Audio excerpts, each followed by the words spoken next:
یہ محبتیں جب ختم ہوں گی تو پھر دوریاں تو بڑھنی ہیں. تو خاص طور پہ محلے داری آج ہمارا موضوع ہے. منیم بھائی آپ کیا کہتے ہیں؟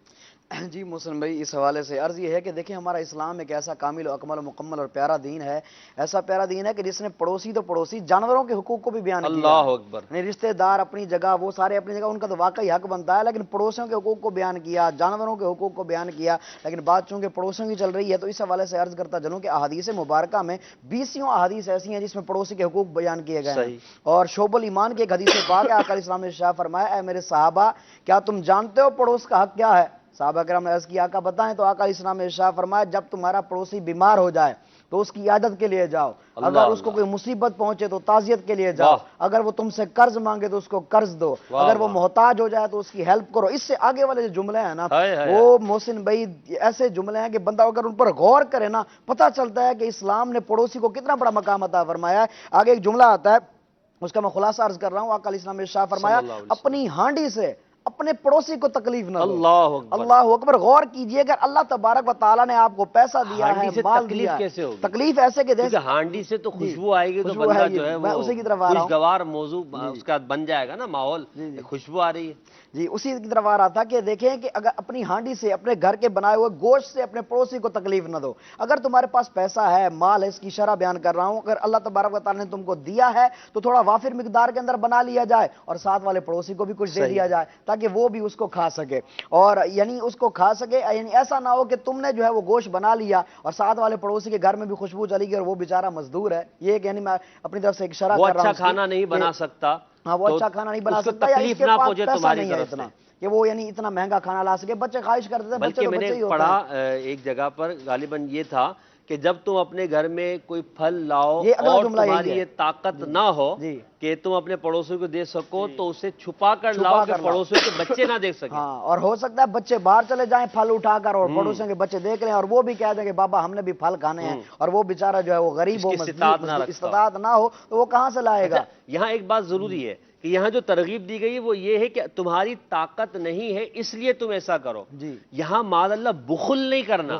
اگر آپ کی طاقت ہے تو آپ پڑوسیوں کو دیں، ان کو پہنچائیں، تحفہ پہنچائیں. یہاں اگر کوئی یہ سمجھے کہ بھئی ٹھیک ہے اب تو جان چھوٹ گئی، ٹھیک ہے چھپا کر لاؤ، پڑوسیوں کو نہیں دینا، نہیں ایسی بات نہیں ہے، بلکہ ترغیب ہے کہ دو، ترغیب ہے کہ دو اور ان کی مدد کرو. ہر حوالے سے پہلے ہی آقا علیہ السلام نے ارشاد فرما دیا. صحابہ کہتے ہیں آقا علیہ السلام نے اتنے حقوق بیان فرمائے، ہمیں تو ڈر لگ گیا کہ کہیں وراثت سے بھی ان کو حصہ نہ مل جائے. غور کیا جائے کہ یہ کیسی بہت بڑی بات کر دی صحابہ کرام نے. حضرت جبریل آئے نا نبی پاک کی بارگاہ میں اور وہ پڑوسی کو حقوق بیان کرتے رہے. نبی پاک نے فرمایا کہ مجھے ایک وقت ایسا لگا کہ پڑوسی کو وراثت میں جو ہے وہ حقدار ٹھہرا دیا جائے گا. کتنی یعنی یہ اہمیت دی گئی ہے پڑوسیوں کو.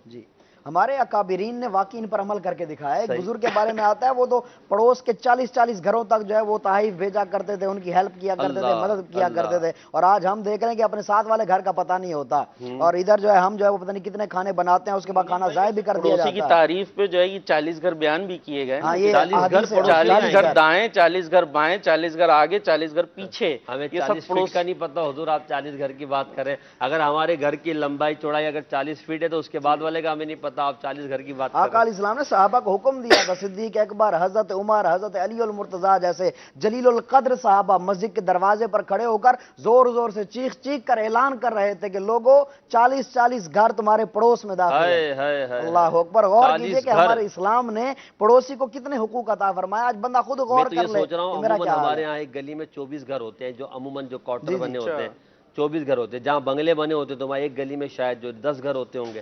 تو اب 40 گھر سے مطلب یہ ہوا کہ کم از کم 3 گلیاں، یعنی 2 گلیاں. تو ہم تو اپنی گلی کے کونے والے مکان کا نہیں پتا، تو 40 گھر والوں کے حوالے سے یعنی یہ ہمارے اوپر تف ہے نا کہ ہمیں پتہ ہی نہیں ہے. اور محسن بھائی جہاں سے اور حضرت نے پھر جو گفتگو فلیٹ شروع والے کی ہیں، تھی، اب یہ بلڈنگ آسمان سے باتیں کر رہی ہے. اب 12 منزلہ، 15 منزلہ، 25 منزلہ. پہلی منزل والے پہ کو تھوڑی پتا کہ 25ویں منزل پہ کیا ہو رہا. 25ویں منزل والے کو بھی نہیں پتا. میت ہو بھی گئی، جنازہ بھی ہو گیا، تدفین بھی ہو گئی، سویم بھی ہو گیا، نیچے والوں کو نہیں پتا. بالکل. تو یہ بڑا عجیب و غریب معاملہ ہے.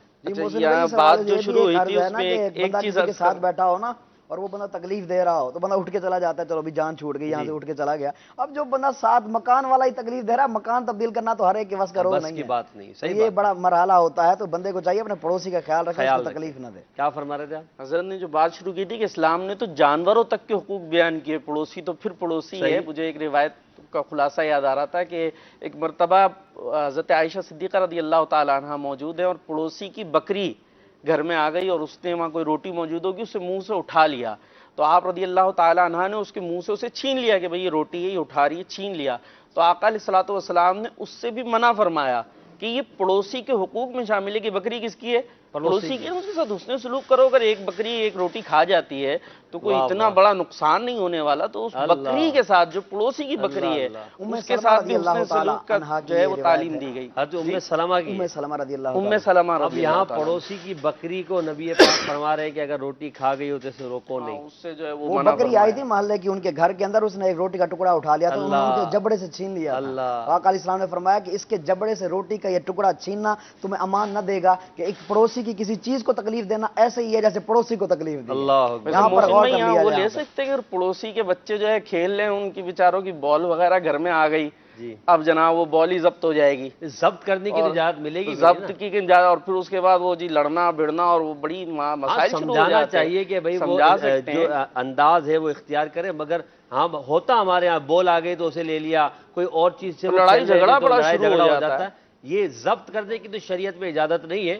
محلے داروں کے ساتھ اچھا سلوک کیا جائے، ان کو سمجھایا جائے، اگر آپ کو تکلیف پہنچی تو ان کے بڑوں کے ذریعے سمجھوا دیں، وہ بھی حسن اخلاق کے ساتھ، لڑنے نہ چلے جائے، آستینیں چڑھا کے چلے جائیں گے تو تمہارے بچوں نے ہمارے ساتھ یہ بھی بڑا ہمارے ہاں مسئلہ ہوتا ہے کہ بچوں کی وجہ سے نا بڑے آپس میں لڑ پڑتے ہیں، لڑتے ہی بچوں کی وجہ سے آپس میں، آپس میں تو ایک دوسرے کی صورتیں دیکھتے نہیں ہیں، وہ بچے ہی ہوتے ہیں جو دن بھر ادھر ادھر پدک رہے ہوتے ہیں، جب ان کی طرف سے کچھ ہوتا ہے تو پھر آتے ہیں، یا تو لڑنے کے لیے آتے ہیں یا پھر کسی اور کام کے لیے۔ حال یہ ہوتا ہے کہ بچوں کی وجہ سے دونوں آپس میں لڑ پڑتے ہیں، دونوں سال آپس میں بولتے نہیں، اور جن بچوں کی وجہ سے لڑے تھے وہ دوسرے دن آپس میں کھیل رہے ہوتے ہیں، دوسرے دن کیا، دوسرے گھنٹے دوسرے گھنٹے ہی کھیل رہے ہوتے ہیں، تو یوں بچوں